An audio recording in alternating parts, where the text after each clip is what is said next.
One of Mr. Vintila's first compositions was Earth for Now, a single that he launched in 1974. We go out today with this song. The artist also performed during the 2020 edition of the Folk Barricade Festival.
Living Romania.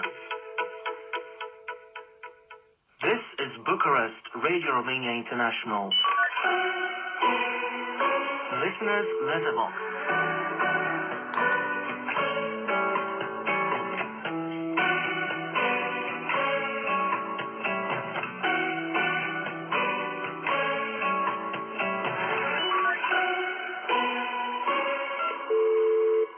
Welcome everyone to a fresh edition in our series. I'm Vlad Palcu, inviting you to stay tuned to our station for the next 10 minutes or so, as we will take a look at some of the letters we got at our office this past week. We start with a message sent in by Anand Mohambain of India, who tuned into our station on January the 18th. He followed us on 15450 kHz and raised reception conditions with a 3-all simple code. Our listener actually uses a variety of receivers, such as a Grundig Yachtboy 80, a Yachtboy 400, an Elta receiver, a Toyotone 5-band, a Gachibo 10-band, a non-band pocket radio, or a Texan PL310ET receiver. Thanks for the fully detailed reception report. Hope to hear more from you soon. We move on to the United States to greet Henry Zapatka, who followed us on 7325 kHz on March the 16th. He gives us an accurate description of the program that day and adds, quote, "Hello RI, just a short note to send in my reception report for March for the Listeners Club. Reception has been good over the last few weeks. Hopefully it will continue after the frequency changes coming up for the summer. Best wishes to everyone." Our best wishes to you as well, Henry. Keep tuned to RI. Our next stop is Japan, where we greet 50-year-old Koji Miyagi, who followed our 1-hour broadcast on 9620 kHz on March the 20th. He reports only some weak noise and rates listening conditions with a 4-all SIMPO. Our listener writes, quote, "Today I really enjoyed your All That Jazz, which gives me an opportunity to know the jazz music scene in Romania. Also, I would like to find an opportunity to watch Collectiv, the first Romanian film nominated for the Oscars. Thank you very much for transmitting the English program to Japan." End of quote.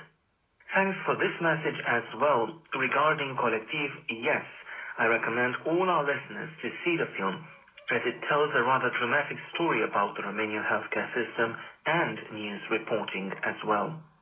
Also from Japan, we got a message from Akira Takei, a 60-year-old doctor who listens to our station out of Asakawa in the Tokyo region of Japan. Our listener tuned in to 17780 kHz on March 21st and listened to our half-hour broadcast. He also writes, quote, "In Japan, the number of people infected with COVID-19 has not decreased yet.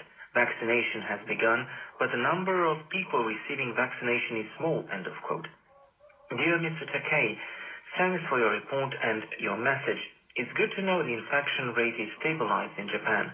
Romania is now the 3rd wave of the pandemic, health experts say. And here as well, the number of people who are taking the anti-COVID-19 vaccine has been decreasing steadily in the last few weeks. Hopefully it will all be over soon and we'll all return to some form of a normal life. All the best to you as well. You are listening to Radio Romania International. You are listening to Listener's Letterbox on Radio Romania International. We continue with a message sent in from Andrew Ferguson, who wrote to us on February the 14th. Here is what he says. "After many years away from the shortwave hobby, I decided to have a tune around the airwaves some weeks ago. I was pleased to hear Radio Romania International again with the following details. January the 6th, 2021, between 1830 and 1855 UTC on 6030 kHz with a SIMPO of 45